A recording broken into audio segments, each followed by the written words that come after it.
Hello po, good morning po sa inyong lahat. Heto po akong muli at para po muling mag self-study. Ilang linggo din po akong natigil kasi nga po marami po akong nilalakad. At isa nga lang po ang aking masasabi, hindi ko na po kayang buuin ang mga nasira na.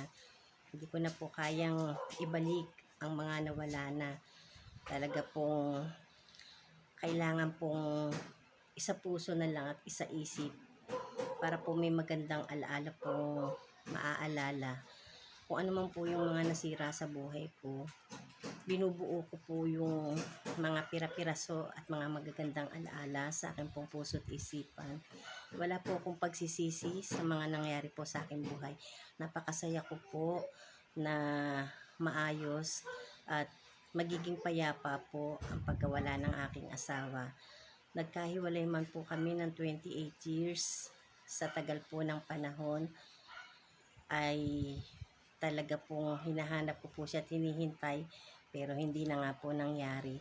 Sumubok din naman po akong gumusto pero hindi ko po talaga makita yung katangiang nakita ko po sa kanya, yung pagmamahal na pinagkaloob niya po sa akin.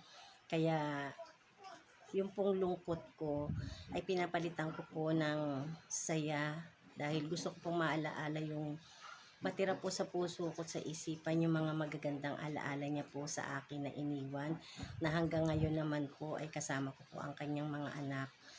Ang mga anak po namin na napalaki ko po ng maayos, may respeto at paggalang po sa kapwa at makadiyos din po. Kaya ang magiging alay ko po sa kanya ay walang hanggang ko pa rin pong pagmamahal na naghintay po ako ng matagal.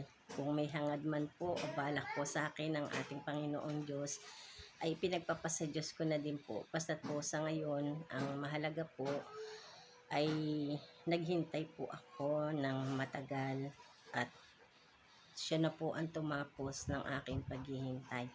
Yun lamang po.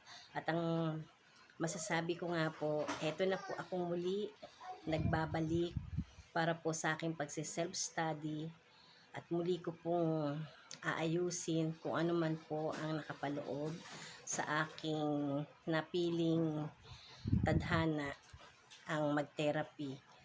At kaya po sa mga sumusubaybay po sa akin, kung ano man po yung aking mga aaralin, ang iba po na hindi niyo po maintindihan ay pilit ko pong liliwanagin sa pamamagitan po ng aking pagte-therapy. Subaybayan po ninyo ko dahil kung ano man po ang aking mararating ay para po sa aking kapwa.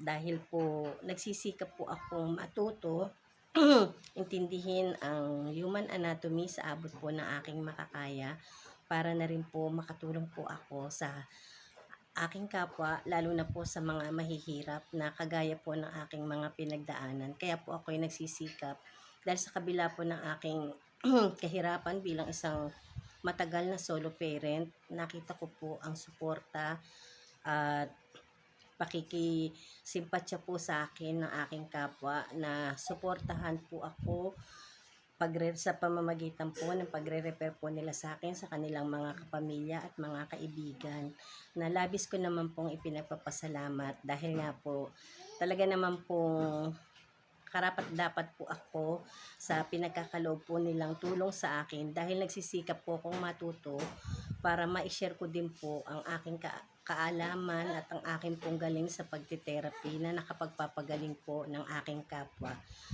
Paano po? I love you all. God bless us all. Sa muli po, ang eksperyensyadang terapista. Bye-bye!